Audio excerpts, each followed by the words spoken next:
తెలంగాణ ఒకవైపు దశాబ్ది ఉత్సవాలకు రెడీ అవుతుంటే ఇంకొక వైపు రాజకీయపరమైన రచ్చ కొనసాగుతుంది. రాష్ట్ర గీతం, రాష్ట్ర చిహ్నం అంటూ పొలిటికల్ వార్ నడుస్తున్న నేపథ్యంలో ఇది అత్యంత ప్రాధాన్యత సంతరించుకుంది. ఈ అంశంతో పాటు గత దశాబ్ద కాలంగా తెలంగాణ ఉద్యమ కాలం నాటి కోరికలను, ఆకాంక్షలను ఏ మేరకు నెరవేర్చిందో ఒకసారి డిస్కస్ చేద్దాం. నాతో పాటు స్టూడియోలో ప్రొఫెసర్ ఘంటా చక్రపాణి గారు ఉన్నారు. ఓవరాల్గా ఈ పరిస్థితులపైన చర్చించే ప్రయత్నం చేద్దాం. నమస్తే అన్న. నమస్తే. చూస్తున్నారు పొలిటికల్ రచ్చ. ఒకవైపు సంబురాలు జరుపుకునే సందర్భంలో ఈ పొలిటికల్ రచ్చను మనం ఎట్లా అర్థం చేసుకోవాలి? అంటే తెలంగాణ సమాజంలో ఇది కొత్త విషయం ఇంకా.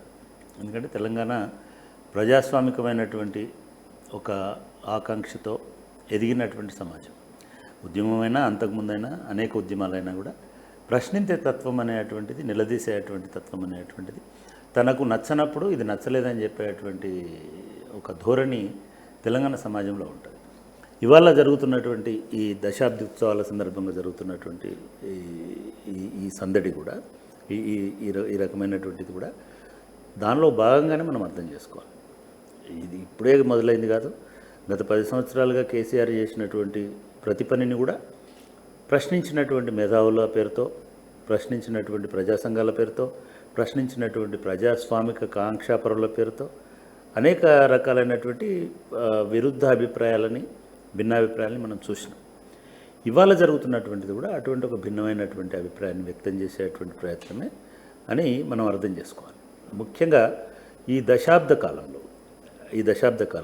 నిజానికి ముందుగా మనం ఈ దశాబ్ది ఉత్సవాల సందర్భంగా తెలంగాణ ప్రజలకి తెలంగాణను సిద్ధించుకొని ఒక చారిత్రాత్మకమైనటువంటి అధ్యాయాన్ని ఆవిష్కరించినందుకు వాళ్ళందరికీ మనం ధన్యవాదాలు చెప్పాలి, శుభాకాంక్షలు కూడా చెప్పుకోవాలి.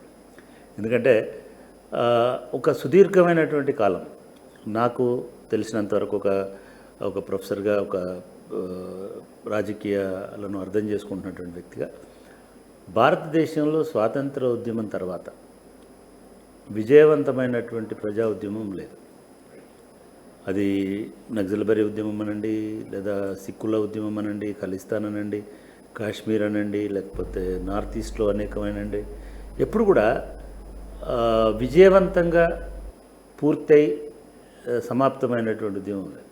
ఒక్క తెలంగాణ ఉద్యమానికి మాత్రమే ఆ గౌరవం దక్కింది. తెలంగాణ ఉద్యమానికి కూడా ఆ గౌరవం ఎవరి దయ వల్లనో, ఎవరి త్యాగదీని వల్లనో జరగలేదు. ప్రజలు, అశేష ప్రజానీకం అందరూ కలిసి నిలబడి పోరాడినందువల్ల ఆ గౌరవం దక్కింది.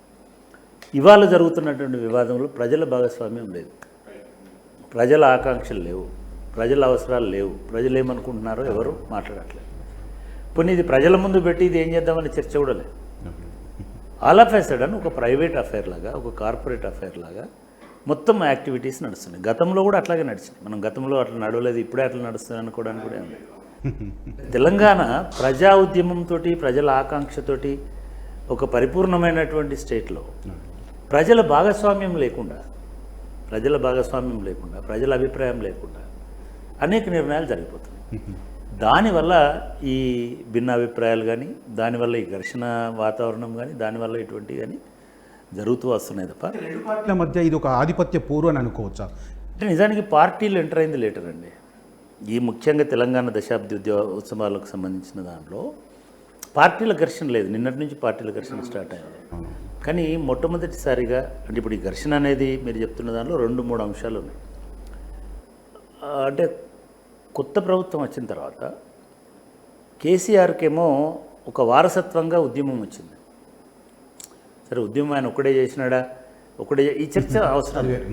కానీ 10 సంవత్సరాలు తెలంగాణ ఉద్యమాన్ని పట్టు విడవకుండా నిలబెట్టినటువంటి వాడు, నడిపించినటువంటి వాడు, దాన్ని ఒక స్టేజ్కి తీసుకొచ్చినటువంటి వాడు.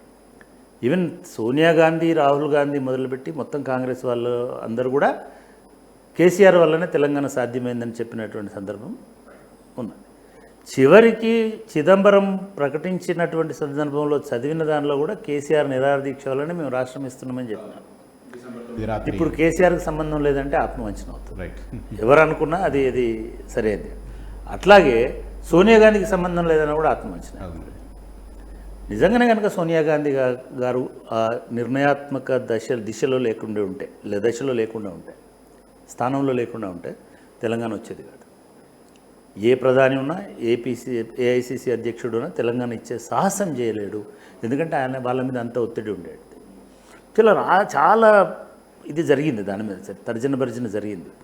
అప్పుడు ఇవ్వకపోయినా ఏం కాదు అనేటువంటి ధోరణిలో ఉంటే డిఫరెంట్గా ఉండేది. రాజశేఖర రెడ్డి తొలి టర్మ్లో అదే అభిప్రాయాన్ని చెప్పినాడు, అట్లనే ఉన్నాడు. నెహ్రూ గారు అదే అభిప్రాయంతో ఉన్నాడు, అట్లనే చేసినాడు. ఇందిరాగాంధీ అదే అభిప్రాయంతో ఉంది, అట్లనే చేసింది.